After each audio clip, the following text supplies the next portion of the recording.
Selamat berbuka puasa bagi Anda yang menjalankan ibadah puasa. Sampai Indonesia Malam kembali dengan informasi situasi demokrasi di era pemerintahan Joko Widodo kembali menjadi sorotan kalangan akademisi.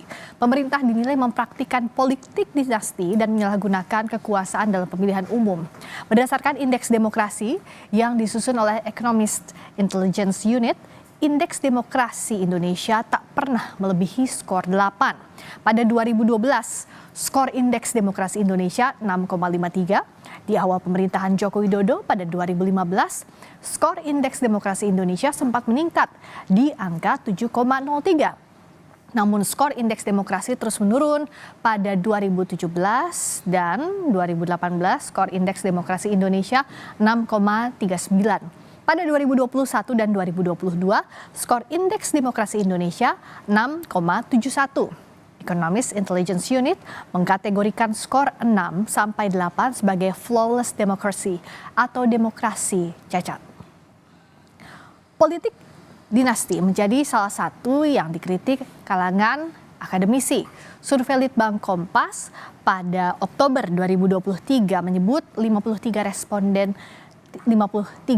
responden tak setuju praktik politik dinasti, sebanyak 41,9% setuju adanya aturan untuk membatasi politik dinasti.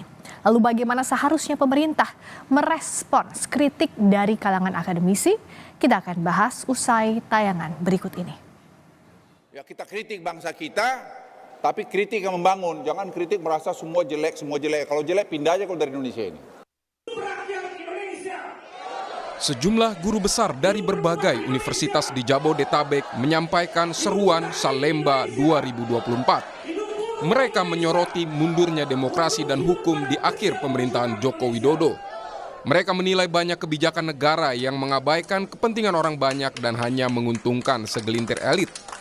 Para akademisi mendesak Dewan Perwakilan Rakyat menyelidiki dugaan penyalahgunaan kekuasaan oleh eksekutif, termasuk pada pemilu 2024.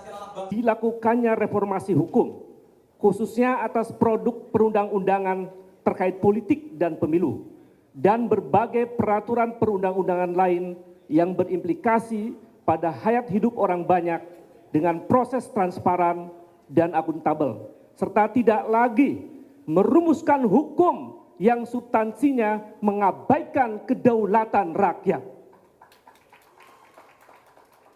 Apalagi hanya mengutamakan kepentingan segelintir orang, apalagi satu keluarga. 3. Mendukung parlemen DPR untuk segera bekerja menjalankan fungsi-fungsinya untuk menyuarakan suara rakyat.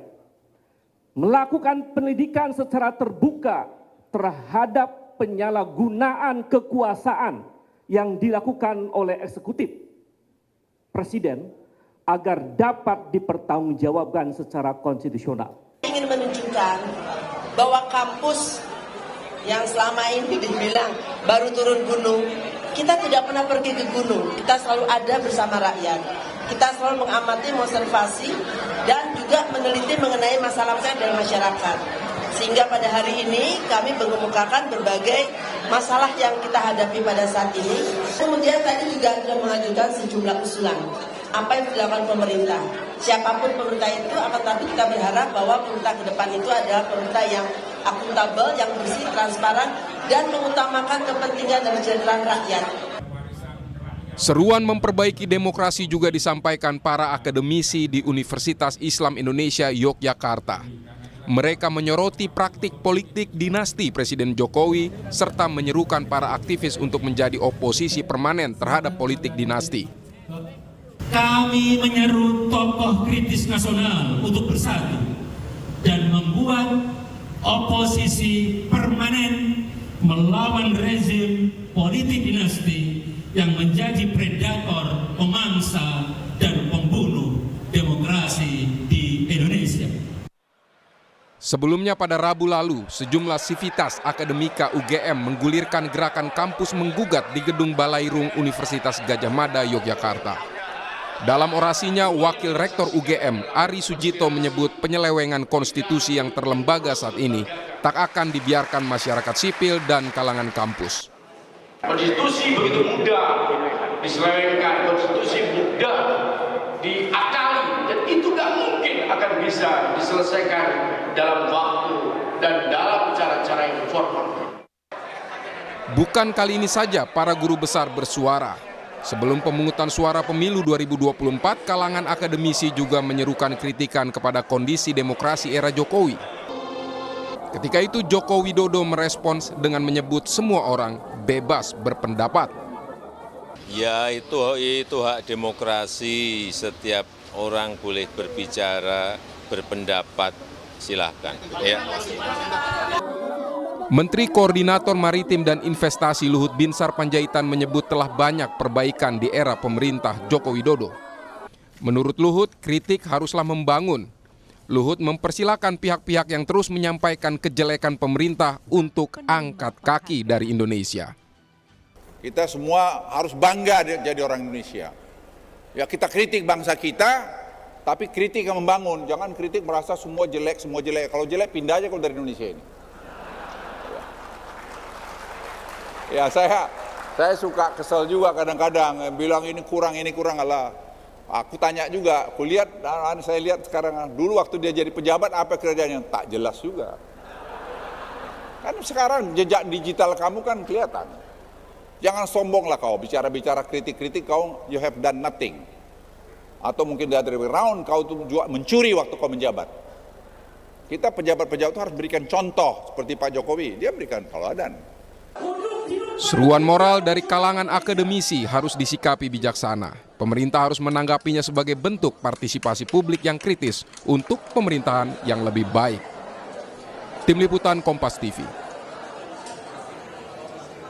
Kita akan membahas mengenai seruan para guru besar soal kondisi demokrasi bersama akademisi Universitas Negeri Jakarta yang terlibat dalam seruan Salemba 2024 Ubedillah Badrun dan staf khusus Presiden bidang pendidikan dan inovasi Billy Mambrasar. Selamat malam Pak Ubedillah, Bung Billy.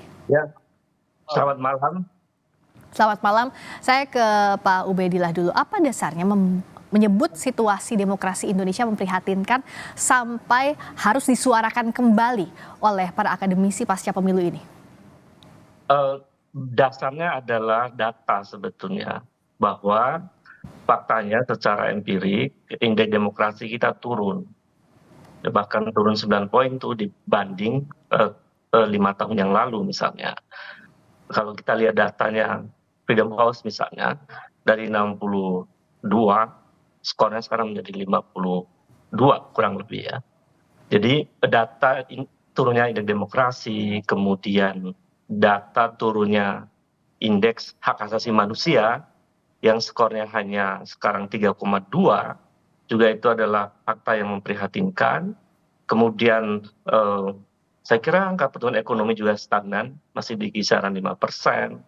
Kemudian fenomena yang kemudian membuat kita miris sebetulnya peristiwanya tidak hanya sekali, karena sejak 2019 misalnya aspirasi kaum cendekiawan, kemudian ratusan ribu mahasiswa demonstrasi untuk tidak melakukan revisi undang-undang KPK, itu kemudian terjadi. Kemudian undang-undang Omnibus Law yang inisiasi pembuatan undang-undang itu dari eksekutif, kita para akademisi juga mengingatkan jangan mengesahkan undang-undang itu karena dampaknya akan luar biasa pada masa depan Republik, terutama generasi Z dan termasuk juga kerusakan lingkungan, kemudian soal pangan dan seterusnya.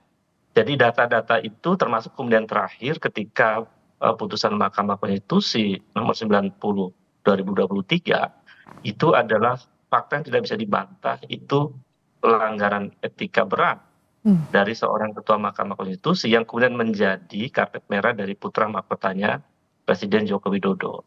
Jadi akumulasi termasuk juga berbagai peristiwa yang kemudian diindikasikan sebagai kecurangan terstruktur, tematis, masif dalam soal pemilu juga menjadi catatan, termasuk masalah rakyat, harga beras yang naik, kemudian lingkungan yang makin rusak.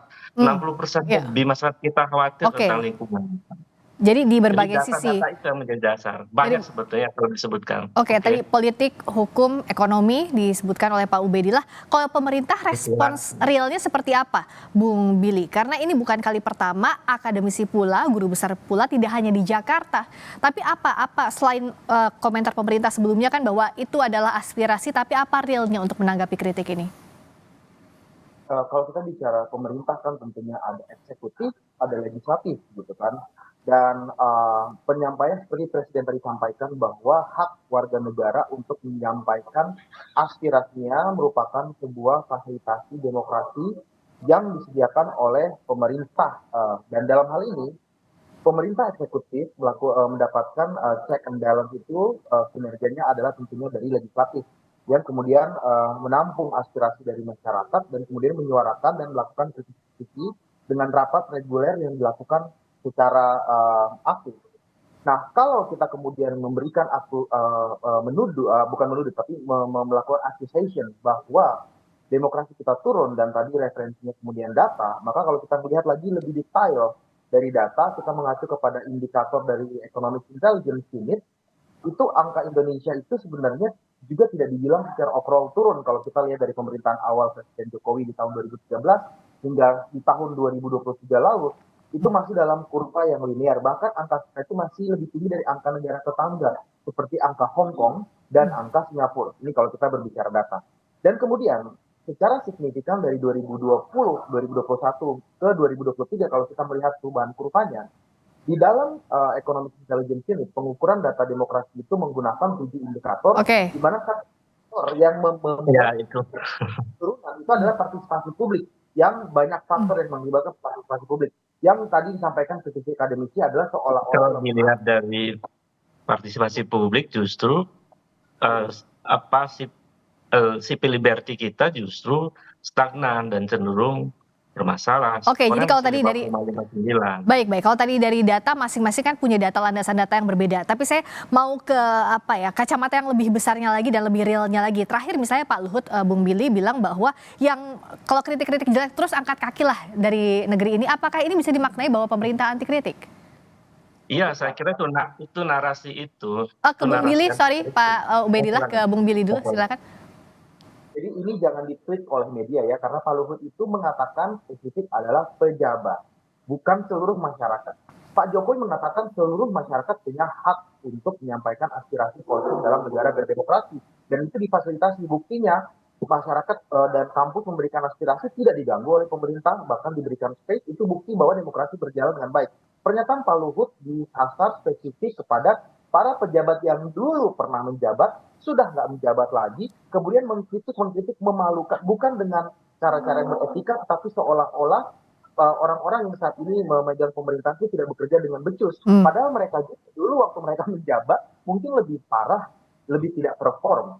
Gitu. Jadi itu diarahkan sasaran Pak Luhut adalah kepada orang-orang yang pernah menjabat sebelumnya dan tidak lebih baik juga. Bahkan mungkin kata Pak Luhut tadi mungkin juga mencuri. Udah dia dulu mencuri duit, sekarang dia malah kritik-kritik. Itu sebenarnya ke arah masyarakat. Kalau ke arah masyarakat, Pak Jokowi bilang hak semua orang. Itu hak demokrasi, hak berpartisipasi.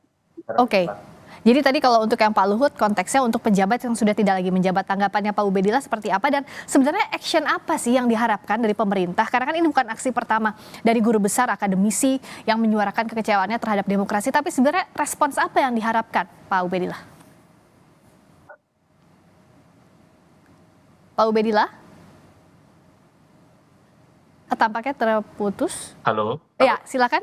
Bisa mendengar saya tadi Pak Ubedillah. Jadi kalau misalnya kata Bung Billy tadi kritiknya Pak Luhut itu dialamatkannya kepada pejabat yang sudah menjabat, bukan kepada kritik masyarakat, satu. Yang kedua, apa sebenarnya yang diharapkan respons dari akademisi karena ini bukan aksi yang pertama kekecewaan terhadap demokrasi saat ini? Itu narasi Pak Luhut itu terbuka, jadi dia tidak ada disclaimer sebelumnya. Kalau sebelumnya bilang bahwa ini pengkritik yang dulu mantan pejabat, itu misalnya jangan mengkritik karena dia adalah orang dulu pernah bagian dari pejabat. Tapi itu kalimat yang seolah-olah terbuka untuk umum. Siapa yang mengkritik suruh pergi dari republik ini kan. Jadi tafsirnya juga tidak bisa tunggal seperti tafsirnya Bung Billy misalnya dalam memahami kalimatnya Luhut. Tafsirnya dua itu, dia tidak tunggal. Kemudian yang kedua, cara-cara seperti itu adalah represi simbolik itu. Bahasa represi yang sebetulnya kemudian direpresentasikan melalui narasi yang diungkapkan oleh pejabat. Itu tidak layak disampaikan oleh seorang Menko ya dalam soal-soal kritik, karena kritik bagian dari demokrasi. Kemudian apa yang diharapkan oleh kaum akademisi sebetulnya, kita ingin demokrasi kita ini betul-betul berkualitas. Kita ingin demokrasi kita itu kemudian betul-betul proses meaningful participation itu didengar, dilakukan. Ini apa yang terjadi sekarang dari kaum akademisi dan para guru besar yang lain itu sebenarnya karena akumulasi. Kami selama ini sabar membersamai rakyat. Ya, sabar, tapi ketika kemudian tahun 2019 tidak didengar, kemudian tahun 2020 Undang-Undang Cipta Kerja tidak didengar, kemudian soal putusan Mahkamah Konstitusi juga tidak didengar, ini satu praktek kekuasaan yang mengabaikan kaum intelektual. Makanya kami tergerak dengan satu gerakan moral yang tidak ada kepentingan kekuasaan apapun, kecuali kami ingin republik ini lebih baik, maka kami harus bersuara. Itu tanggung jawab moral kaum intelektual. Karena selama ini kami membersamai rakyat. Sabar sebetulnya. Saya beberapa kali sudah mengingatkan. Tapi karena ini kemudian terlalu mengabaikan aspirasi kaum intelektual, maka kemudian kaum intelektual terkonsolidasi. Para profesor juga tadinya diam, akhirnya kemudian mau bersuara. Karena mereka akhirnya menilai, ya lama-lama keterlaluan juga rezim ini.